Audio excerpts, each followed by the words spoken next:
طيب الجزء الثاني من شابتر 2 او يعني سلسله الفيديوهات بقى بتاعت مراجعه شابتر 2 ان احنا هنتكلم فيها على الستريت واير. ايه قصه الستريت واير دي يا باشا؟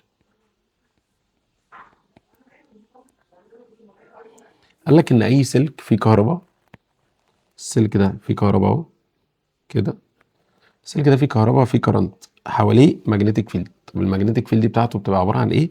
بتبقى واخده شكل سيركلز، دواير حوالين السلك. طب الدواير دي في الاول بتبقى قريبه من بعضها، بص كده قريبه من بعضها، وبعد كده تبدا الدواير دي ايه؟ تبعد شيئا فشيئا، تبدا تبعد عن بعض وتبعد عن السلك. هي الدايره مش عاجباني اصلا، نمسحها، يعني يمكن دي احسن شويه. تمام، وبعد كده تبدا الدوائر تبعد عن بعض كده زي ما انت شايف. طب هل ده ليه سبب؟ قال لك ان البي، لو انت عايز تجيب البي عند اي نقطه، اي نقطه ما، نقطه هنا هنا هنا هنا، الكلام ده كله، لو عايز تجيب البي عند بوينت معينه، ات بوينت، انت كل اللي هتعمله ان انت هتعوض بالقانون ده اللي هو ميو اي على 2 باي دي. طبعا الاي هي الكرنت، والميو دي اكيد هي مين؟ الميو دي اللي هي البيرميابيليتي. اللي هي يعني ايه بيرميابيليتي؟ بيرميابيليتي معناها النفاذيه او السماحيه. يعني مين بيسمح لمين؟ يعني الهواء ده بيسمح من خلاله ان الماجنتيك لاينز تنفذ من خلاله، لان الماجنتيك لاينز دي حوالين السلك. ودي في حاله الاير 4 باي ملتبلاي 10 باور نيجاتيف 7. يعني الميو في حاله الاير بنقول انها ايه؟ 4 باي ملتبلاي 10 باور نيجاتيف 7. طيب لو جينا نعوضنا عن الميو دي بالرقم ده ب 4 باي ملتبلاي 10 باور نيجاتيف 7 ملتبلاي اي على 2 باي دي. هي بالمناسبه مين هي الدي؟ الدي هي لازم تبقى المسافه البربنديكولار ما بين النقطه والواير. تاني ركز في التفصيله دي، الدي لازم تبقى المسافه البربنديكولار ما بين النقطه والواير. يعني مثلا النقطه اهي، نفترض ان دي البوينت بتاعتنا، لازم تبقى مسافه بيربنديكولار من البوينت لحد الواير بتاعنا، اللي هي بص تبقى المسافه دي عامله كده اهي. يب، تعالى اهي كده، تبقى المسافه دي بيربنديكولار ما بين النقطه وما بين السلك نفسه. طيب لو مش بيربنديكولار هندور على المسافه البيربنديكولار، ده لازم. طيب حلو، لما نيجي عوضنا هنا الباي طبعا طارت مع الباي، وال2 ديفايدد 2 1 و4 ديفايدد 2 2، فاصبح ان القانون بيتكتب بالشكل ده 2 ملتبلاي 10 باور نيجاتيف 7 اي على دي. فبقى كده اهو 2 ملتبلاي 10 باور نيجاتيف 7 اي على دي. ده كده البي ات بوينت. طبعا ده بيستخدم، القانون ده يستخدم في الحاله المبسطه دي في حاله الاير فقط. هو اصلا كده كده الستريت واير ده بيبقى دايما في حاله الاير، ما تقلقش. خلاص. طيب الشكل بقى هنستخدم القانون ده، هنستخدم القانون ده، يعني استخدم القانون اللي انت ايه، اللي انت عايزه، مش هتفرق معانا. خلاص، دي فكره ايه؟ مبدئيه. طبعا يعني فكره خلاص سهله بالنسبه لنا بقى، البي والاي دايركت، البي والدي انفرس، وعايزين نعملها وانا على دي تقلب تبقى لاين، اللي هي الجرافات التقليديه اللي انت ايه، اللي انت عارفها. طيب بعد كده فكره الريشيو، يعني لو انا عايز اقارن 2 بوينتس، البي بتاعت نقطتين مع بعض، يعني الفكره لو هو نفس الواير، فكره الريشيو، انت البي قانونها ايه؟ والله البي قانونها بي 2 ملتبلاي 10 باور نيجاتيف 7 اي على دي. فطبعا البي والاي علاقتهم دايركت، والبي والدي علاقتهم انفرس. طب لو هو نفس الواير، طيب لو هو نفس الواير اكيد الدي هي اللي بتتغير مع البي، يعني الدي والبي بيتغيروا بيتغيروا مع بعض. فبالتالي ده اللي بيلعب عليه في سؤال مثلا زي اللي احنا هنشوفه دلوقتي. الراجل هنا بيقول لي ايه؟ بيقول لي بص، عندي لونج واير شايل كارنت اسمه اي، الفلكس دنسيتي مش عارف عند بوينت ات ديستانس فروم ذا واير اكسس از دي. طيب بمناسبه حته الاكسس، احنا بنجيب المسافه دايما من فين لفين؟ هتقولي من النقطه للواير، المسافه البربنديكولار صح، بس هي لازم تبقى على الاكسس. يعني ايه يعني يا شباب؟ يعني بص احنا كده كده هنعمل لها ترخيص هنا، بس ايه كتوضيح برضو دلوقتي لحد ما نيجي. ده السلك اهو بتاعنا، السلك بيبقى فيه زي خط وهمي في نص السلك كده. الدايره دي مش عايز تتحرك معايا، يعني مش عارف. اوكي، السلك يا جماعه بيبقى فيه خط وهمي في نص السلك كده، الخط الوهمي ده اسمه اكسس اوف ذا واير كده. ده الاكسس. الخط ده بالنسبه لي هو اسمه اكسس اوف ذا واير. انت بتجيب المسافه اللي هي دي من فين لفين؟ من النقطه لازم تبقى المسافه البربنديكولار زي ما اتفقنا، بس من النقطه نفسها للاكسس. هي دي بالنسبه لي اللي انا باخدها معايا في الحسابات. حلو. قال لي ان كانت عند مسافه اسمها دي الفيلد اسمه بي. طب عند مسافه تانية 4 دي على 3 تبقى، قال لك ايه بقى؟ قال لك يبقى الفلكس دنسيتي هتقل ولا هتزيد ولا هيحصل لها ايه بالظبط؟ بص، هو دلوقتي بيقول لي ان انا عندي واير، ادي الواير اهو. الواير ده عند مسافه اسمها دي. طب الدي دي ظروفها ايه؟ قال لك ان الفلكس عندها اسمه بي، فانا اقول ان دي واحد بتساوي دي، والبي واحد عندها هنا اسمه بي.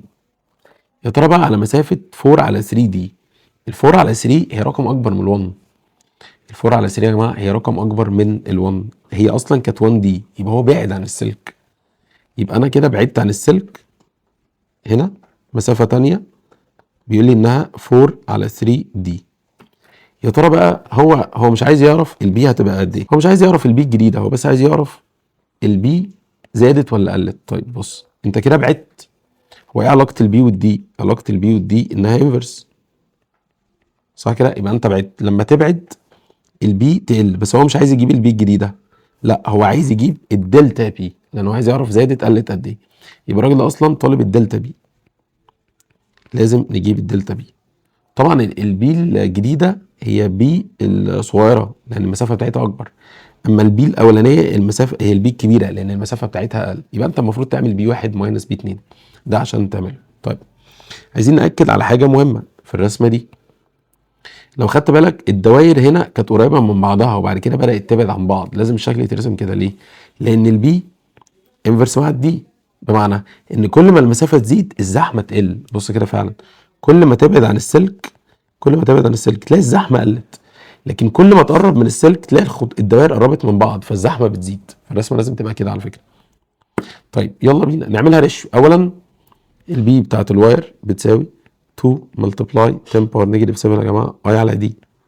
طيب حضرتك هتعمل ايه؟ الاي ثابته لان هو نفس السلك، يبقى البي والدي انفرس، يبقى بي 1 على بي 2 هتبقى طبعا بتساوي دي 2 على دي 1. البي 1 بي، البي 2 ما نعرفهاش، الدي 2 ب 4 على 3 دي، ودي دي طارت دي مع دي، فنروح نجيب البي 2. طبعا البي 2 عشان نجيبها هنعمل ده باي ده على ده، يبقى 1 بي يبقى بي باي 4 على 3، يبقى 1 بي ديفايدد 4 على 3، سوري يعني دي باي ودي ديفايدد، يبقى 1 باي بي ديفايدد 4 على 3. فطبعا هتطلع البي 2 في الاخر انها 3. الدي خلاص ملهاش لازمه لان كده كده الدي طارت، 3 على 4 دي. وفعلا البي الجديده قليله، 3 على 4 دي رقم اقل من 1 لان البي الاولانيه كانت 1 بي اصلا. طيب دي كده البي 2. الراجل يا جماعه مش عايز يجيب البي 2 وعايز يجيب التشينج، يبقى نجيب الدلتا بي. يلا بينا، اتفقنا هنجيب انهي بي؟ هنجيب البي الاولانيه ماينس البي الثانيه. لازم نعمل كده عشان البي الاولانيه كانت هي الكبيره 1 بي، البي الثانيه طلعت هي الصغيره.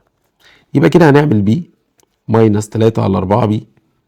طب حلو، هنا في 1 ودي 3 على 4 يعني 0.75، 1 ماينس 0.75 هتطلع ان الدلتا بي ب 0.25 بي. طيب هو مش عايز الدلتا بي نفسها، هو عايز البرسنت بتاعتها، لان واضح انه عايز يجيب البرسنت. اضربها في 100. فاكر عملنا حاجه زي كده في شابتر 1 لو فاكر؟ اضربها في 100. تضربها في 100 هتطلع طبعا 25%، يبقى 25%. طب 25% يبقى دول مستبعدين. طب زادت ولا قلت يا جماعه؟ البي الجديده قليله، يبقى decreases by 25%. دي حته مهمه جدا. ليه decreases؟ لان طبعا المسافه زادت فاكيد البي تقل. دي مساله من حاجات استرشادي 25، كده كده هنحلها برضو هناك، بس هنا برضو نبقى احنا اوريدي حليناها سوا. طيب سبت رقم 7 عادي ان انا بجيب الاسلوب يعني، فدي ما فيهاش حوار، مش دي الازمه. هنا بقى اللي هي فكره المسافه ما بين، او ان انا بجيب المسافه البيربنديكولار اللي ما بين الواير ما بين الاكسس والفيلد. طيب يلا بينا. دي طبعا فكره مهمه قوي هنحل عليها على طول يعني. احنا كده كده قلنا الفكره هنا اهي. تعالى برضو بحيث ان دي تبقى الفكره بتاعتها، ان انت لازم تاخد المسافه البربنديكولر اللي ما بين البوينت والاكسس بتاع الواير ونحل سؤال عليها. بيقول لي هنا ذا اوبوزيت فيجر، عندي لونج ستريت واير زي ما انت شايف كده. بيقول لي ان الفلكس دنسي عند نقطه اكس اللي هي دي بكذا، يبقى هو مديني البي عند نقطه اكس. طيب عايز يجيب الاي اللي في السلك ده. حلو، هنا البي اصلا عند اكس هتبقى عباره عن ايه؟ 2 ملتبلاي 10 باور نيجاتيف 7 اي على دي. احنا البي اوريدي معانا اللي هي 2.6 باي 10 باور نيجاتيف 6 ايكوال الرقم ده هننزله زي ما هو 2 ملتبلاي 10 باور نيجاتيف 7 باي الاي اللي انا ما اعرفهاش اوفر الدي. طيب هو الراجل هنا يعني مشكورا كتب على دي دي داش، بس هو خلي بالك في الامتحان ممكن يكتب على دي دي عادي، مش هيهم، مش هيتكسف يعني.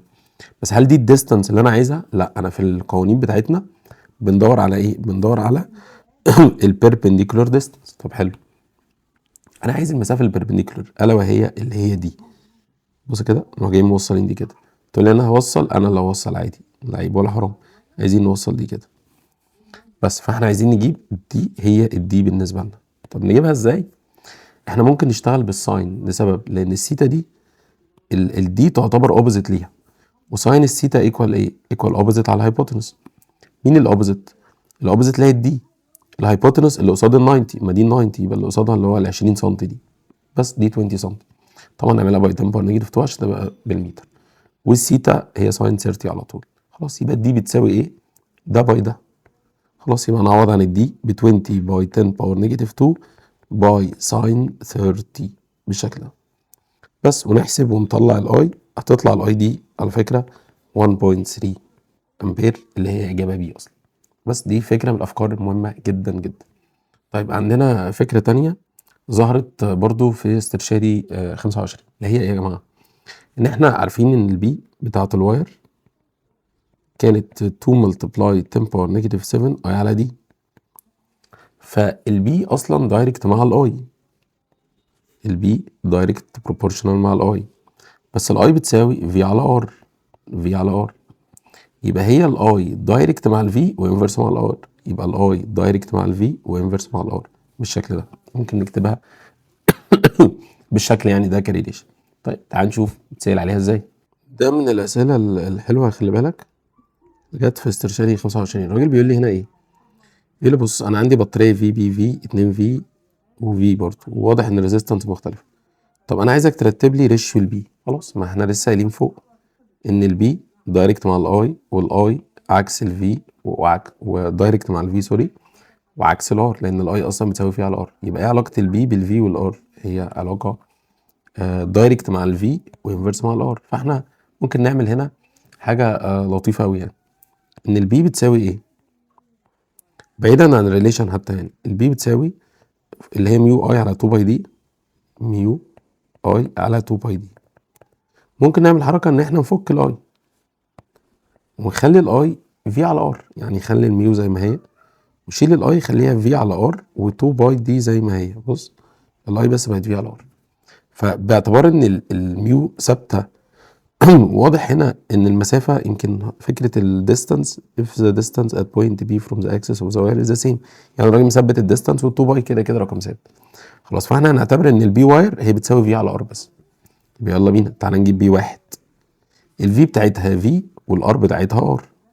طيب بي 2 الفي بتاعتها اللي هي 2 في والار بتاعتها ار برضه. اما البي 3 اللي هي يا جماعه في على 2 ار بس، فاحنا نعتبر ان دي ب1 ودي ب1 يبقى دي واحد، نعتبر دي ب1 ودي ب1 يبقى كده 2، دي ب1 ودي ب1 يبقى كده هاف يعني 0.5. خلاص يبقى كده بالترتيب يعني هتبقى بي 2 هي اكبر واحد عشان هي ب2، ويليها بي واحد عشان هي بواحد، ويليها بي 3 علشان هي يا جماعه ب 0.5 بالشكل ده بس. يبقى بي 2 اكبر من بي 1 اكبر من بي 3، يبقى يا جماعه الاجابه هي بي اللي هي اول واحده، بي 2 اكبر من بي 1 اكبر من بي 3. شكرا. طبعا هنا يا شباب هنشتغل ان احنا نجيب الدايركشن بتاع الفيلد في حاله طبعا ايه؟ الستريت واير. طبعا بنطبق قاعدة ايه؟ امبيرز رايت هاند رول، ده اختصارها يعني. امبير رايت هاند رول بايدينا عادي. طبعا دايما الثumb هيكون بيشاور على اتجاه الاي، دايما كده الثumb بيشاور على اتجاه الاي، والريست اوف فينجرز بيشاوروا على اتجاه الفيلد، بيلف الدوائر بتلف كده، يعني الدوائر دي بتلف كده. طب لو كان اتجاه الكرنت لتحت، انا هعمل الثumb لتحت وده هيبقى اتجاه الفيلد. لو كانت الكرنت كده يبقى الثumb برضو كده ويبقى اتجاه الفيلد عامل كده. لو كان الثumb كده يبقى الكرنت عامل كده، او الفيلد سوري عامل كده. طيب بس احنا عشان نريح دماغنا منها بنعملها ازاي؟ ده مثلا اتجاه الاي لفوق، فبنحط الثumb على الاي على السلكه نفسها، يعني لازم الثumb يبقى هو اللي على السلكه. طيب تخلي صباعك على السلكه مطرح ما تخبط ان. انا لما اعمل كده هخبط فين؟ هخبط على يمين السلكه، يبقى يمين السلكه ان، الفيلد هنا ان، وشمال السلكه طبعا الفيلد هنا ايه؟ اوت.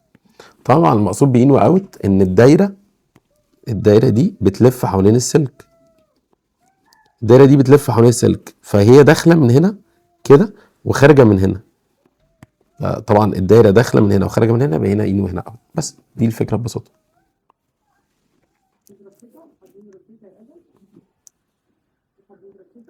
الفكره اللي بعد كده اللي عندك اللي هي في صفحه 121 اللي هي ايه؟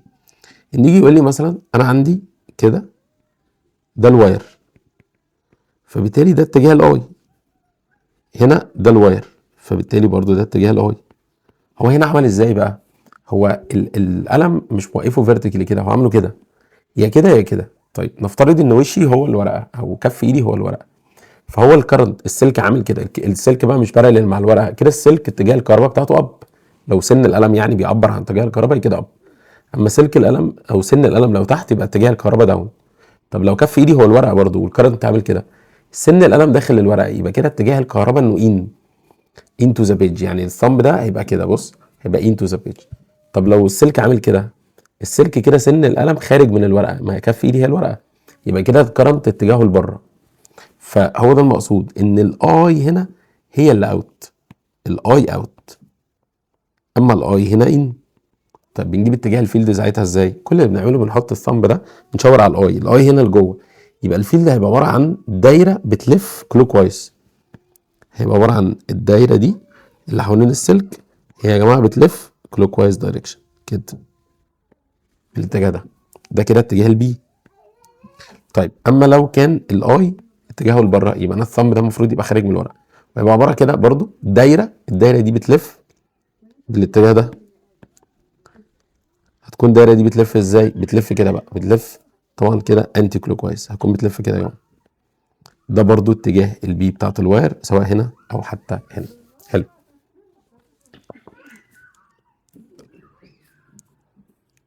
بنجيب بقى اتجاه الفيلد ازاي عند اي نقطه؟ والله عند اي نقطه لو عايز تجيب اتجاه الفيلد لازم ترسم خط تنجنت. يعني ايه؟ يعني مثلا عايز اجيب اتجاه الفيلد عند النقطه دي، قال لك ارسم خط تنجنت للسيركل ويبقى مع اتجاه الدوران. يعني ايه؟ يعني لو الدايره بتلف كده يبقى لازم الفيلد ده يبقى عامل كده. طيب لو عايزين مثلا نجيب اتجاه الفيلد عند النقطه دي، قال لك برضه ارسم تنجنت. طب التنجنت ده يترسم لفوق ولا لتحت؟ مع اتجاه الدوران، هي بتدور لتحت كده الفيلد، يبقى لازم التنجنت ده يبقى اتجاهه لتحت، وهكذا بقى. لو عايز تجيب اتجاه الفيلد هنا باشا يبقى ارسم تنجنت، التنجنت ده الدايره سهلت، الدايره سهلت ليه؟ طيب نكبرها، نحاول نكبرها تاني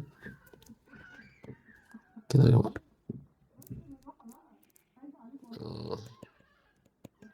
الدايره جت، الدايره باظت مننا تقريبا، نرجعها بقى تاني. بص هنيجي نعملها كده عشان ايه بالشكل ده. لو هنيجي نرسم خط تنجنت قلنا عند اي مثلا عايزين نجيب اتجاه الفيلد عند اي نقطه من دول، هنيجي نرسم خط تنجنت كده يا جماعه. طيب ليه التنجنت هيبقى بالشكل ده؟ علشان اتجاه الدوران كده ناحيه الشمال، فالتنجنت يبقى ناحيه الشمال، هي هنا نازله لتحت فبالتالي التنجنت يبقى لتحت. هنا هي جايه بقى كده، بص الفيلد بيلف كده، يبقى لازم التنجنت يبقى ناحيه اليمين، وهكذا هنا بقى يبقى تنجنت لفوق عشان هي طبعا طالعه لفوق. اما لو جينا نجيب اتجاه الفيلد هنا عند اي نقطه من دول، مثلا هنا او هنا او هنا، برضو مع اتجاه الدوران. اتجاه الدوران ازاي باشا؟ ده كده اهو اللي بيلف كده، يبقى اتجاه الفيلد بتاعه هيبقى لتحت. اما ده ماشي كده يبقى اتجاه التنجنت كده، وده طالع لفوق يبقى اتجاه التنجنت لفوق، ده جاي ناحيه اليمين يبقى اتجاه التنجنت ناحيه اليمين. بس شكرا، اشتري دماغك. طيب حلو جدا.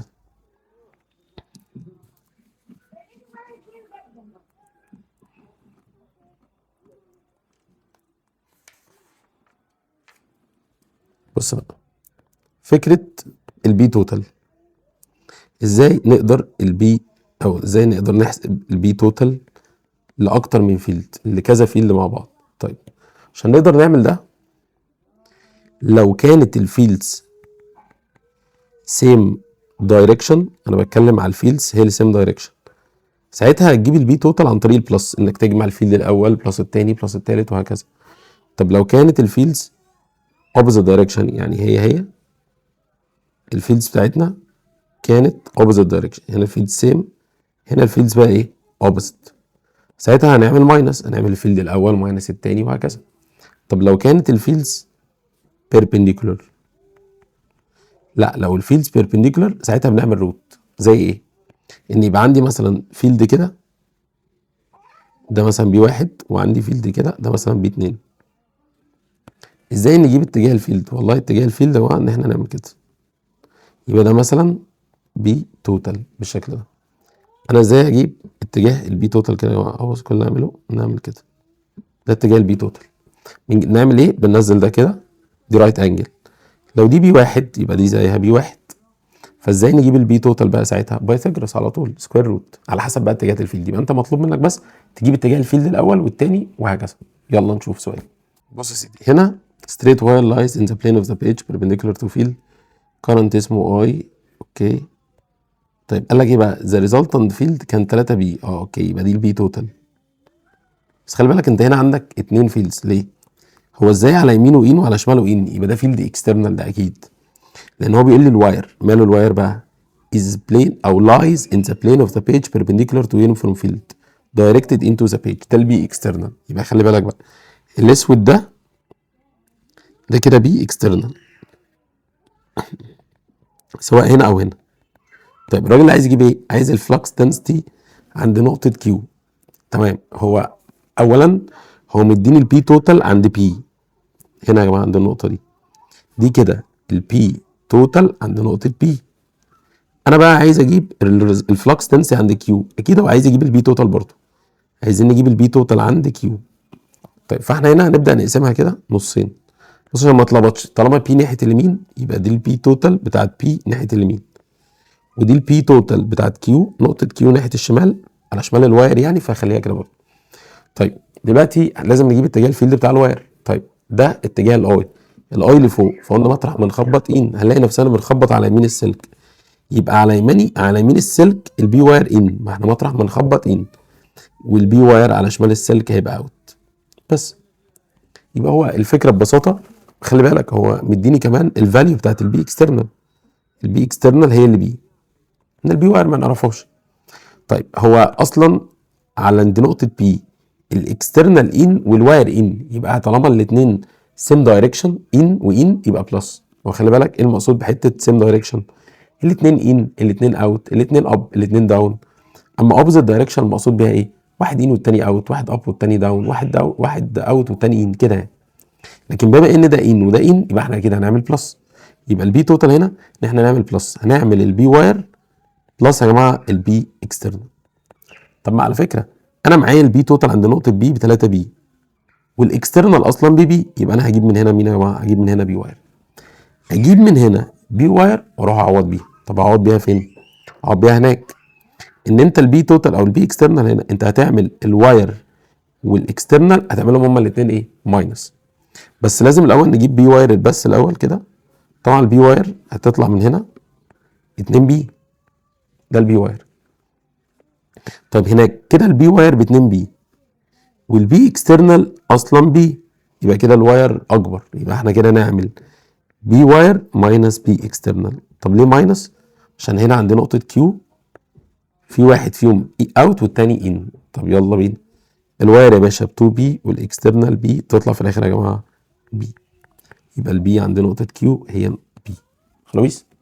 بص بقى بعد كده في كونسبت رقم 12، لو هو عندنا سلكين يا جماعه مع بعض بارلل، طيب او سلكين حتى بيربنديكولار، نجيب البي توتال ازاي؟ تعالى نمسك اول حاجه ده طبعا كونسبت رقم 12 في صفحه 123. بص يا سيدي، اول احتمال ان انا يبقى عندي سلك وسلك تاني كده. تعالى هنا بقى نتكلم على فكره تو وايرز.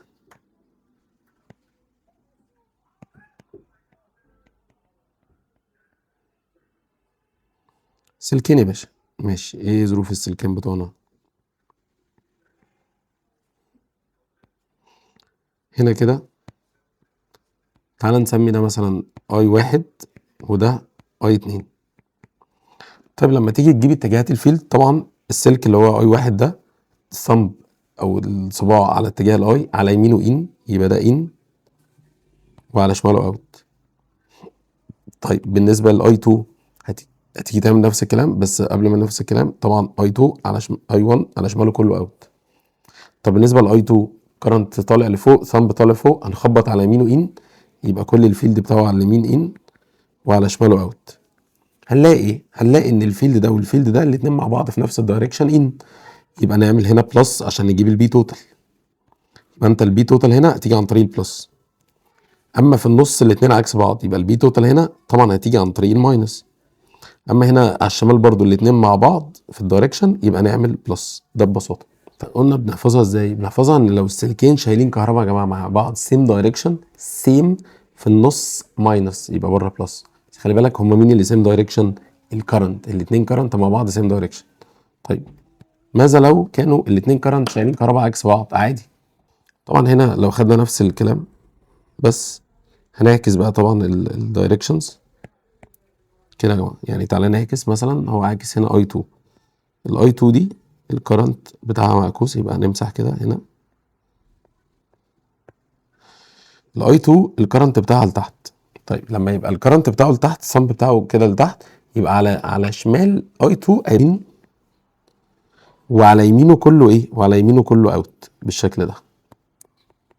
طيب هنا بقى اللي هيحصل ان هنا بقوا الاتنين عكس بعض، يعني بقت ماينس. الماينس هيبقى بلس من الاخر، والبلس هيبقى ماينس. طبعا في النص هيبقى بلس لان هم زي بعض، وهنا ماينس لان هم عكس بعض. بل هي دي الحكايه ببساطه. هنا الكرنت بقى الاتنين ايه؟ اوبوزيت دايركشن. الاتنين اوبوزيت، فاوبوزيت ما بينهم بوزيتيف، اما سيم ما بينهم ماينس. يبقى لو سيم دايركشن ما بينهم ماينس، لو اوبوزيت دايركشن ما بينهم بوزيتيف بلس. طيب ده اللي هي الفكره السلكين بارل. طيب عندنا فكره ثالثه، ان السلكين يبقوا بيربنديكولار اصلا. يعني مثلا يبقى عندي سلك مثلا اللي هو اللي نازل لتحت ده اي واحد، اي واحد، يبقى اي واحد ده كده الكرنت بتاعه نازل لتحت. طيب اي 2 معدي من عليه بس مش لمسه، يعني اي 2 عامل كده يا جماعه. اي 2 هيبقى عامل كده بالشكل ده كده، نرسمه كده ماشي. تلاقيه جاي كده وبعد كده كمل كده على طول. ده كده اي 2، فهم هنا كده مش لامسين بعض. السلكين بيربنديكولار بس الفيلدين مش هيطلعوا بيربنديكولار، ما هو هيطلع واحد ان والتاني اوت، او اتنين ان او اتنين اوت. فبالتالي الفيلدين مش هتبقى بيربنديكولار. لان خلي بالك انت بتحدد حته البلس والماينس والروت بناء على ايه؟ بناء على الفيلدز نفسها. هنا الفيلدز وضعها ايه بالنسبه لبعض؟ سيم ولا اوبزيت ولا بيربنديكولار كده يعني. فتعالى نمسك اي واحد الاول، يلا. اي واحد الكرنت بتاعه نازل لتحت كده، يبقى على شمال اي واحد هيبقى ان، لان احنا هنخبط على شماله ان، يبقى على شماله ان وعلى يمينه اوت. اما اي 2 الكرنت بتاعه هيبقى كده، فاهم؟ هتعمل كده الثمب تحطه على اي 2، تحتيه اللي هو يعتبر على يمينه ان، تحتيه ان، وفوقيه اوت. بس هتلاقي ان اصلا الاثنين دول مع بعض في نفس الدايركشن، يبقى بلس. وغالبا الاثنين اللي قصاد بعض سمبوكسه بيبقوا زي بعض، هتلاقي ده بلس فعلا. هنا دول عكس بعض ماينس، ودول عكس بعض ماينس. بس يبقى هنا الفيلدز هنا مش هتعملها روت. مش معنى ان السلكين بيربنديكولار مع بعض ان الفيلدين يبقوا بيربنديكولار، لا، طلع الفيلدين اوت او ان، او واحد ان والتاني اوت، فهم باراليل، فهي بلس يا ماينس. بص يا سيدي، في سؤال في صفحه 124 اللي هو التيست يور سيلف، الراجل بيقول لي ذا اوبوزيت فيجر تو وايرز ال وكي، ده ال وده كي. حلو. if the magnetic flux density produced by current in wire K at point O is B. يعني يا جماعة البي بتاعت كي هنا الراجل بيقول لي اسمها بي، فكي أثر على النقطة دي فيلد اسمه بي. طيب يبقى الريزلتنت فلكس عند او، هو الراجل هنا عايز يجيب البي توتال. طب ما انا الاول لازم اجيب تاثير ال عند نقطه او، انا عايز اجيب البي ال هنا يساوي قد ايه. طيب بص بقى يا سيدي، اولا هو مدينا ان المسافه دي ار والمسافه دي ايه 3 ار، ومدينا كمان الاي بتاعتها. طب ما انا ممكن نعملها ريشيو. ازاي هنعملها ريشيو عشان نجيب بي ال؟ طب وبعد ما نعملها ريشيو هنشوف نقطه او دي منطقه بلس ولا ماينس. بص الاثنين شايلين كرنت، بص الكرنت بتاع ده اوت والكرنت بتاع ده ان، يعني واحد اوت والتاني ان، فكده الاثنين شايلين كهرباء عكس بعض. لما يبقوا شايلين كهرباء عكس بعض اوبوزيت يبقى ما بينهم بلس، يبقى او دي منطقه بلس، يبقى البي توتال هنا هتيجي عن طريق البلس. بس باعتبار ان البي بتاعت الواير اللي هي الصوره المبسطه بتاعتها 2 ملتبلاي 10 باور نيجاتيف 7 اي على دي، فدي دايركت مع الاي وعكس الدي، يبقى ممكن نقول بي كي على بي ال هتبقى طبعا اي كي على اي ال باي دي ال على دي كي. طيب البي كي اسمها بي، والبي ال دي اللي عايزين نجيبها. الاي كي 2 اي والاي ال 3 اي، خلي بالك 2 اي و3 اي.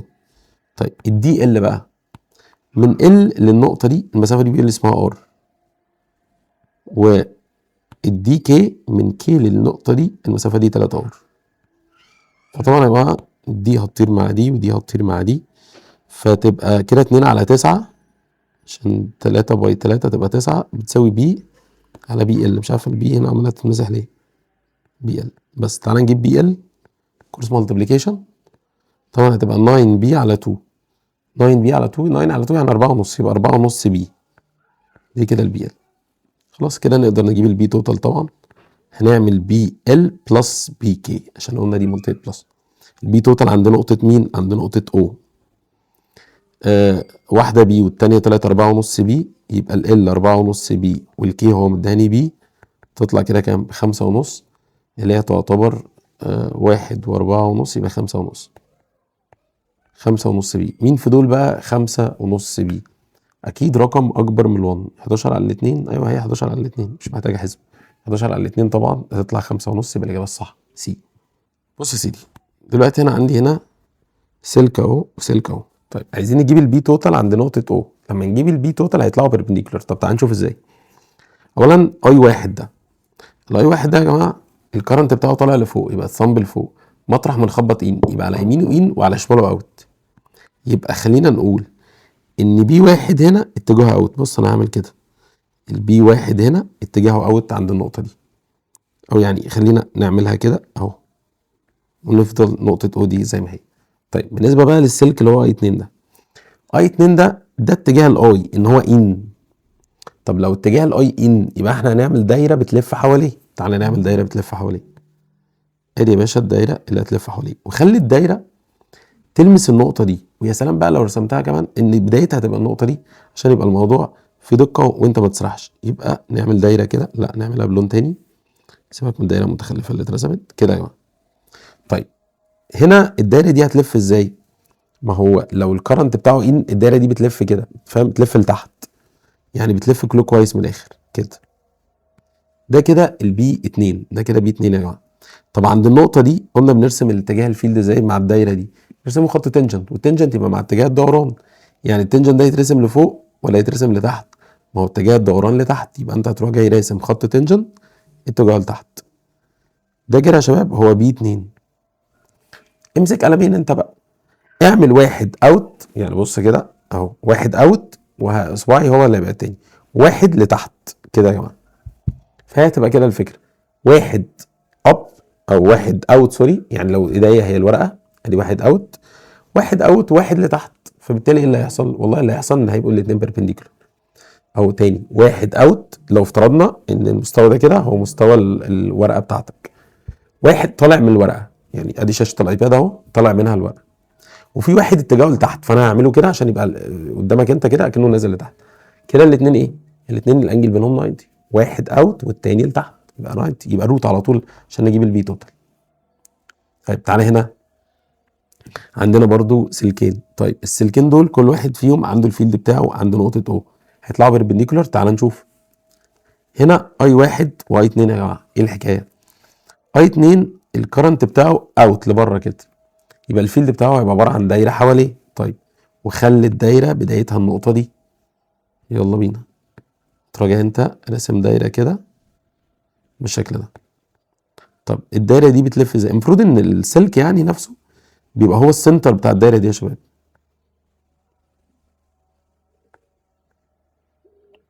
كده مثلا. طب الكرنت ده لبره، يبقى الدايره دي بتلف، الدايره دي بتلف لفوق كده، يعني بتلف انتي كلوكوايز كده بالشكل ده. طب عند النقطه دي هيبقى هنرسم ازاي الفيلد؟ هنرسم الفيلد كاتجاه تنجنت، اتجاه تنجنت لتحت. ده كده بي 2، انا بدات ببي 2 عشان اي 2. طيب تعالى بقى نجيب اي 1. اي 1 برضه المفروض يترسم له الدايره بتاعته. اي 1 الكرنت بتاعه برضه لبره، فهو دايره بتلف حواليه. الدايره دي خليها تبدا من النقطه دي. طيب هل ده معناه ان الدايره دايما هي بدايتها النقطه؟ لا مش شرط، يعني ممكن بعض الاسئله ما تبقاش بالدقه دي، بس يعني معظم الاسئله كده، وهنشوف برضه حاجه مختلفه ان شاء الله. طيب هتروح انت جاي عامل ازاي؟ تروح جاي عامل راسم دايره كده. انا اهم حاجه بالنسبه لي ان انت تخلي لي السلك يبقى في نص الدايره. ده اللي انا عايزه ايه منك، ان السلك ده يبقى في نص الدايره بتاعته. طيب الدايره دي بتلف ازاي؟ بتلف كده برضو لفوق انتي كلوكوايز كده اهو. هنيجي عند النقطه بتاعتنا اللي احنا عايزين نشتغل عليها، اللي هي نقطه او دي، ونرسم اتجاه الفيلد. طبعا هيترسم خط تنجنت، التنجنت ده هيبقى اتجاهه كده عشان ده اتجاه الدوران اللي هو لفوق. يبقى التنجنت يا باشا هيبقى كده، ده كده بي 1. لقينا احنا ايه يا جماعه؟ ان بي 1 وبي 2 الانجل بينهم 90، يبقى الاثنين بيربنديكولار، يبقى روت على طول. بس هي دي بقى فكره المسائل بتاعتنا. تعال نشوف مساله هي نفس الرسمه بنفس المساله بالظبط، يمكن شبه الرسمه مش شبهها، ده هي كوبي بيست من الرسمه دي اصلا، هي بالظبط. راجل عايز بيقول لي ايه؟ عندي واير اسمه اكس، واير تاني واي باراليل تو ايتش اذر، السلكين باراليل بس الفيلدين ما طلعوش باراليل، الفيلدين طلعوا بيربنديكولار.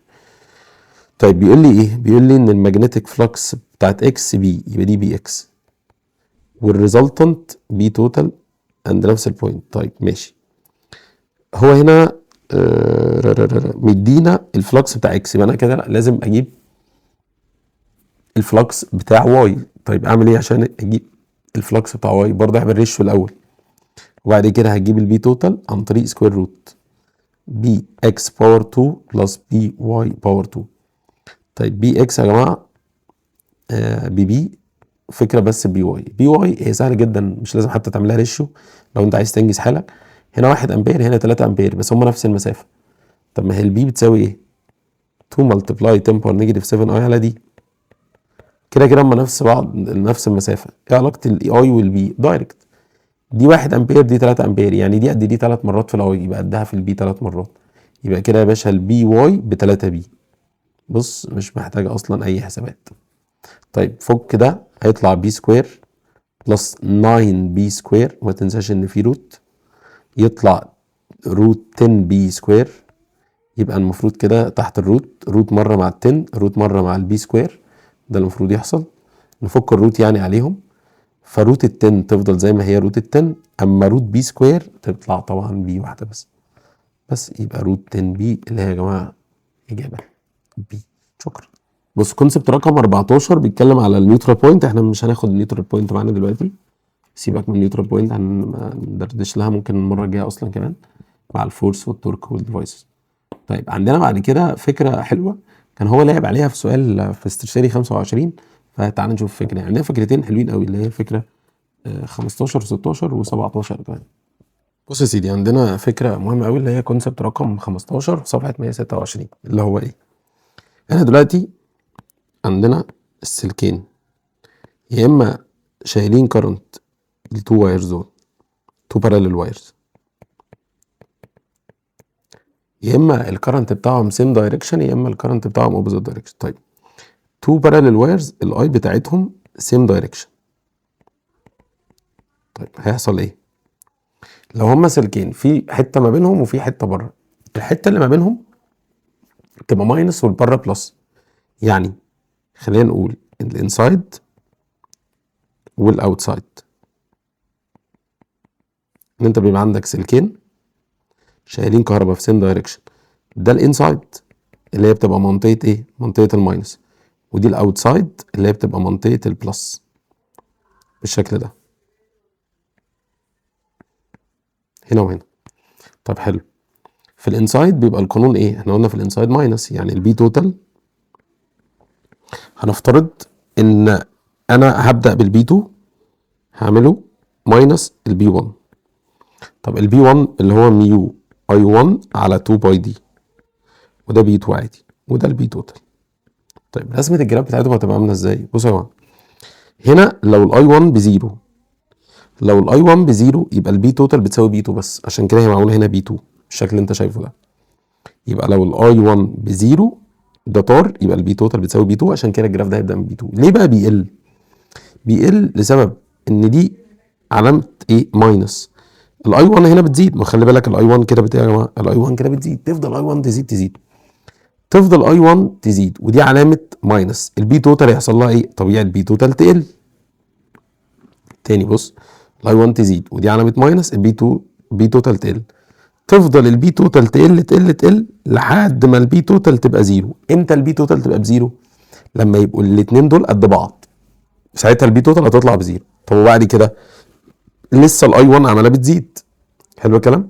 الاي 1 عماله ايه؟ بتزيد. يرجع البي توتال، البي توتال دي تبدا تزيد تاني بس في الاوبوزيت ايه؟ دايركشن. هتزيد ليه يا حبيبي؟ لانها كانت زيرو. ما هي البي توتال هنا وصلت زيرو، ترجع البي توتال ترجع تزيد تاني، بس دخلت في النيجاتيف طبعا لان احنا وصلنا للحته الزيرو. طيب هنا يا باشا هو نفس القانون، بس بدل ماينس يبقى بلس اهو بالشكل ده كده. هنخلي بس دي بلس هنا. لو يا جماعه الاي 1 بزيرو يبقى البي توتال بتساوي بي 2، عشان كده هنبدا من بي 2. طب لو الاي 1 بتزيد، طب ما البي توتال بتزيد اهي يا باشا، الاي 1 بتزيد كده كده، الاي 1 بتزيد والبي توتال طبعا بتزيد اهي بتزيد. نفس الكلام اللي قلناه هنا هو اللي هنقوله هنا، بس الفرق بدل الانسايد تبقى اوتسايد والاوتسايد تبقى انسايد. يعني ايه؟ يعني السلكين بتوعنا اهم. بص يعني عشان تبقى فاهم، هنعكس واحد فيهم، يعني مثلا نعكس ده، نخلي الكرنت بتاعه باصص لتحت، فساعتها هم اوبوزيت، يبقى ما بينهم بلس، وبره تبقى ماينس. بره هنا يا باشا تبقى ماينس. بس فهنا الاوتسايد هو اللي بالماينس. فين الماينس؟ الماينس اهو. يبقى احنا هناخد كده دي كده، بص ناخدها برضو هي هنا اهي، بس هنغير شويه حاجات، ان الاي كانت اوبوزيت دايركشن، فساعتها الماينس فين؟ الماينس في الاوتسايد، يبقى دي بس هتبقى الاوتسايد، عشان الماينس في الاوتسايد. والبلس فين؟ البلس في الانسايد. البلس يا باشا في الانسايد بتاعنا. بس عشان تبقى يا جماعه زي اللي عندك في الكتاب وما نضطرش نغير ترتيب الدنيا، خلينا ناخد ده الاوتسايد ده، عشان طبعا ده اللي هيبقى بتاع الماينس، فده الاوتسايد. الانسايد كده كده ما اتغيرش بلس، بس عشان يبقى فوق الرسمه بتاعته بالشكل ده. وده هنا ايه؟ الاوتسايد. حطهم كده بس عشان كل واحده يبقى تحت رسمتها. بس فطبعا دي بس ايه؟ 2 باي. في دي رسمه البلس تكون بتزيد، لكن رسمه الماينس تكون بتقل. طيب تعال نشوف سؤال هيجي ازاي. بص يا سيدي، هنا بيقول لي ايه؟ بيقول لي بص انا دلوقتي عندي واضح سلكين اهو، اي 2 واي 1، الاثنين يا جماعه شايلين كهرباء سيم دايركشن. سيم دايركشن يبقى ما بينهم ماينس بره بلس. طيب هو راسم الجراف ده، والجراف ده واضح ان ده بالنسبه لبوينت سي، بوينت سي اللي هي منطقه الايه؟ البلس. شكرا. يعني طبقا للي انت فهمته فوق، انت كده المفروض تعرف الاجابه على طول طبعا تبقى ايه، لان بتاع البلس هيكون بيزيد لكن بتاع الماينس ايه؟ بيقل. ولما تكون الاي 2 بزيرو اهي، لما تكون الاي 2 فين او يعني هو هنا رسم اي 2 مش اي 1، بس ما علينا، يبقى ساعتها هتبقى دي بي 1 طبعا، لان لو الاي 2 بزيرو، الاي 2 يا جماعه بزيرو، يبقى البي 2 بزيرو، يبقى البي توتال بتساوي بي 1 ساعتها، يبقى طبعا النقطه دي اكيد هي بي 1. لكن اللي كان في الرسومات هنا كان العكس، ان الاي 1 هي اللي بزيرو، فلو الاي 1 هي اللي بزيرو بيبقى البي توتال ساعتها بتساوي بي 2 بس. وطالما فيها حته فيها بلس، الاي بتزيد البي بتزيد، الاي دي بتزيد البي توتال اكيد بتزيد. البي سي دي يقصد بيها البي توتال عند نقطه سي. خلاص. بص يا سيدي، هو هنا جايب لي 3 اسلاك يا جماعه، اكس وواي وايه وزد. طيب حلو. اولا هنا في الحته دي احنا محتاجين نجيب اتجاه الفيلد بس عند كل واحد، عند المنطقه اللي في النص دي. اولا اكس اتجاه الكرنت بتاعه طالع لفوق، يبقى على يمينه ان، على شماله اوت، يبقى اكس يا جماعه هنا اوت. طيب بالنسبه لواي، واي هنا طالع، يبقى الكرنت على يمين او الفيلد على يمين واي هيبقى ان. زد الكرنت بتاعه جاي كده، يبقى فوقيه ان برضه، يبقى زد ان. طيب الراجل ده عايز يجيب ايه؟ بيقول لي بص ركز بقى في لقيت سؤال. عندي 3 وايرز اكس واي زد، ماله؟ each carrying current، تمام، in the direction shown، ماشي. بص بقى الكلام اللي جاي. if the magnetic flux density produced by each wire at point A equal B، يعني كل واحد منهم عمل فيلد اسمه بي. معقوله؟ ان البي توتال، انت اصلا لو عايز تجيب البي توتال عند ايه هتعمل ايه؟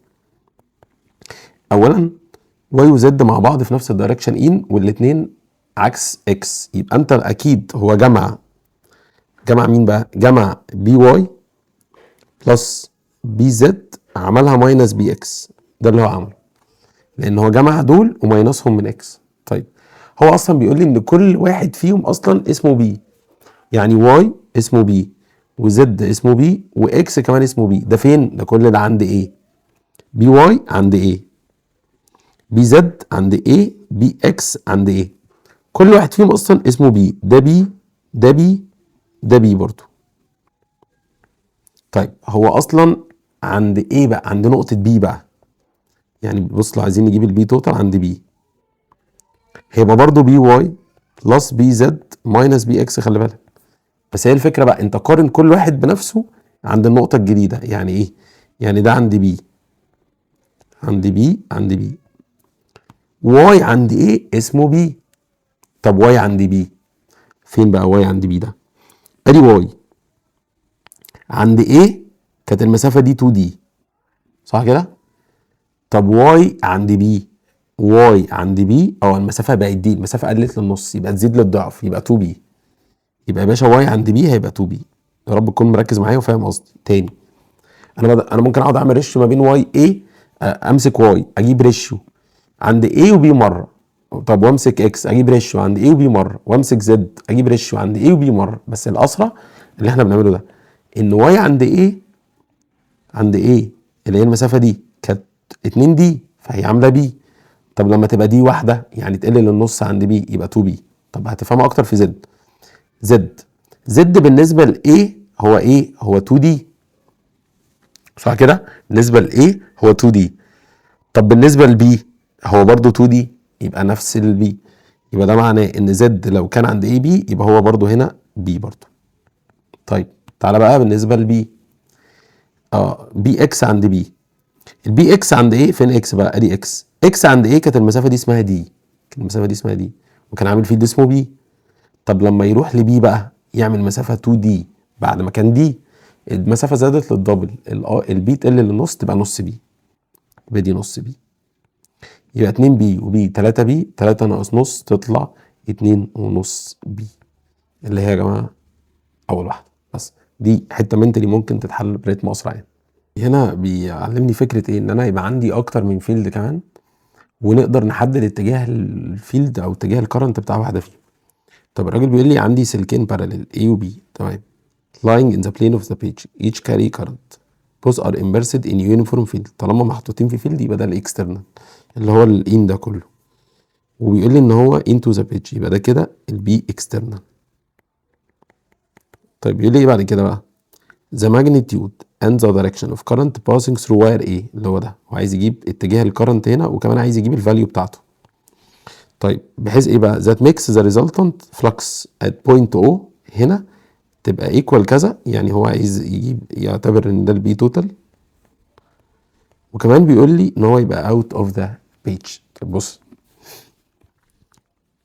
هنا الاكسترنال اصلا ان، الاكسترنال ده ان، وهو عايز التوتال يبقى اوت.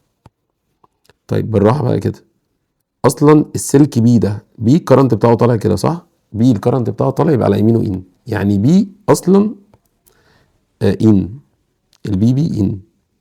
طب انت كده عندك 3 فيلد، آه 3 اللي هو بي والاكسترنال وايه، وعايز التوتال يطلع اوت. طيب اولا بي ان والاكسترنال ان، وانت اصلا عايز يطلع التوتال اوت، يبقى اكيد ايه اوت. هو مش معقوله الثلاثه يبقوا ان والتوتال يطلع اوت، اكيد ايه اوت. طب عشان ايه يطلع اوت، يطلع اوت فين؟ يطلع اوت عند النقطه دي. يعني ايه لازم يبقى اوت هنا، يعني خلينا نكتبها هنا ان ايه هنا يبقى اوت، والاكسترنال اصلا ان. يبقى انت كده البي ان والاكسترنال ان اكيد ايه اوت عشان يطلع التوتال اوت اصلا. طيب عشان ايه يطلع اوت لازم اتجاه الكهرباء بتاعه يبقى نازل لتحت يا شباب، يبقى كده لازم اتجاه الكهرباء بتاعه يبقى نازل. ليه؟ عشان يبقى على شماله ان وعلى يمينه اوت زي ما احنا عايزين، يبقى هو نازل لتحت. بس انا شايف هنا في الاختيارات هو بيقول لي رايح مش عارف من ايه لبي ومن بي لايه، اصلا هو مش محدد مين ايه وبي. فاحنا هنفترض ان دي ايه وان النقطه دي بي، يبقى هو كده مثلا رايح من ايه لبي، يعني مش هتفرق بقى يعني من ايه لبي من بي لايه. هو هنا مثلا في الاجابه هو عاملها دي من ايه لبي، خلاص يبقى ايه هي اللي فوق وبي هي اللي تحت زي ما احنا عملنا. طيب يلا بينا. اولا البي توتال عشان تجيبها انت اكيد عملت ايه بقى عشان بيجيب البي توتال؟ اكيد عملت اللي شبه بعض بلس اللي هي الاكسترنال وبي، يبقى البي اكسترنال بلس بي هتعملهم بلس، كنت تاخدهم بقى تعملهم ماينس مين؟ ماينس بي ايه، لان دي اوت والاثنين دول كانوا ان. خلاص التوتال يطلع ايه؟ يطلع اوت. يطلع اوت زي يطلع ايه؟ يطلع اوت زي ايه؟ ده كده معناه ان ايه كان هو اصلا الكبير. يعني ايه يا جماعه؟ كان هو اصلا الكبير بتاعهم. يبقى انا ممكن اعكس، نعكس نخلي دي كده هنا ودي كده هنا، لان ايه هو اللي اوت. واصلا انا ليه عكست يا جماعه؟ عشان اكيد فيلد ايه هو الكبير. طب انا عرفت منين ايه هو الكبير؟ لان التوتال بيبقى زي الكبير. طب ما هو التوتال اوت يبقى الكبير اكيد اوت، مع ان دول شبه بعض والاثنين بلس بس هو ايه اكبر منهم. طيب تعالى بقى نعوض. ايه هيبقى القانون بتاعه؟ التوتال معانا اصلا 10 باور نيجاتيف 5، ايه اللي هي 2 ملتبلاي 10 باور نيجاتيف 7 اي ايه على دي ايه. المسافه بتاعت ايه من هنا لحد او اللي هي 20 و15 35 سم، تبقى 35 باي 10 باور نيجاتيف 2 ماينس الاكسترنال اللي هو كان 5 باي 10 باور نيجاتيف 6، والبي بي اللي هي بقى هنجيبها عادي 2 ملتبلاي 10 باور نيجاتيف 7 اي بي اللي هي بخمسة، والمسافه ما بين بي و او 20 سم، يبقى 20 باي 10 باور نيجاتيف 2. بس نروح نعوض عادي جدا ونشوف تسولف بقى كروس مالتيبليكيشن وعيش حياتك. ودي ده الناحيه الثانيه هتروح مطلع انت اي ايه. هتطلع اي ايه دي بكام يا جماعه؟ ب 35 امبير. يعني انا لامح كده ان هو عامل طريقه حل مش عارف يعني غريبه، وعمل يجمع على مرتين وقصه كده ملهاش اي 30 لازمه خالص. هو الفكره ان احنا استنتجناها بالطريقه اللي احنا عملناها دي، احنا مش محتاجين الطريقه اللي في الكتاب لان هي طريقه تبدو اصعب يعني من اللي احنا عملناه، فدي اسهل باذن الله.